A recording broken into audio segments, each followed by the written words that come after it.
Hey, not now, not now. I'm busy reading. We'll do the book review just now. Go. Hey guys, it's your favorite elephant here, Chad Summers, and today I'm going to be reviewing a book by James Clear called Atomic Habits. As it is in this name, it talks about habits and how to build newer and great ones or get rid of the old ones that you don't want anymore. A little bit of a backstory. I came across the book on Amazon as a bit of suggested reads, and some people really recommended the book. In my mind, I felt if you've read one book about habits, you've read them all. And it was one day I was on YouTube and I came across ConvertKit.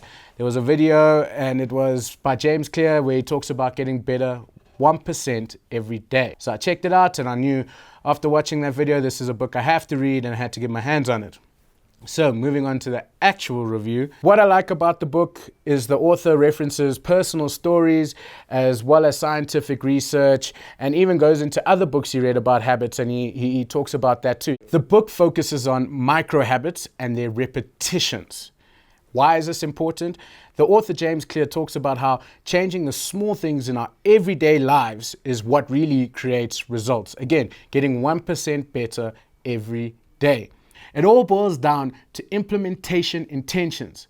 When, where, and how. The book also discusses why we need to change habits or why we have habits, how to change habits, and then where to go from there. It's all about incremental changes that equal massive results.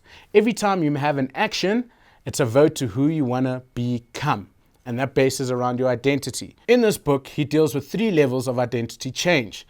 It's outcomes, process, and identity. He also talks about how people lack clarity, not motivation.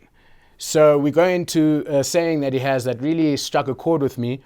You don't rise to your goals, you fall to your systems. Now this book is based around all systems. And he talks about things like habit stacking, where we use a current habit that we do if it was brushing your teeth and stacking it onto something else.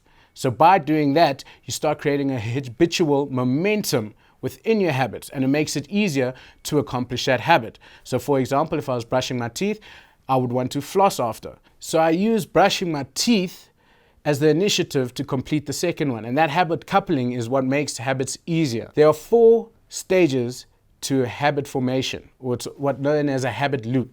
It's cue, craving, response, and reward.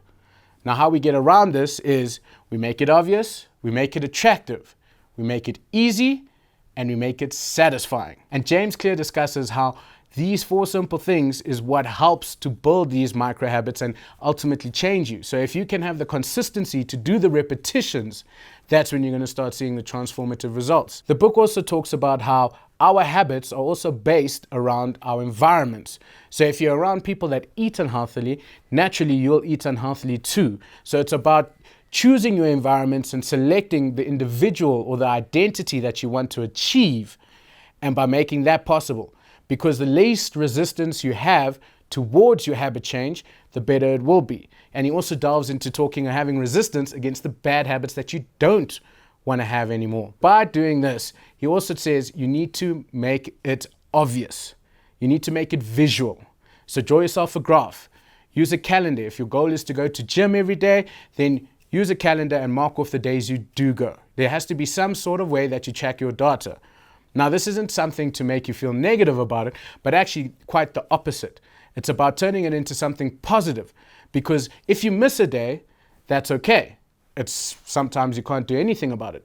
But if you miss 2 days, then you're creating a new bad habit. But once you see the visual thing, and it's on the calendar, you start wanting to keep the streak going, and it starts becoming a game. It becomes a mental thing in your mind where you start trying to play a game. Another thing I like about this book is that James Clear talks about changing the words we use in our everyday lives. So instead of saying, I have to go to work, you say, I get to go to work. I get to train. And this small cognitive change is what helps us and our psyche around things be more positive, which is only going to benefit your habit stacking at the end of the day. Now remember, incentives start the habit, it's the identity that sustains it. Another thing I appreciate also is on the website for the book, James Clear has put up a whole bunch of material for your habit stacking or tracking your habits and things like that, which is a really great resource. And if you read the book, I suggest you go check it out. The link's in the description, and it's a great resource to use moving forward. I'm Chad Summers. Thank you for watching. And remember to click subscribe and click the notifications bell to keep up with all our book reviews and all the work we're doing here at Elephant.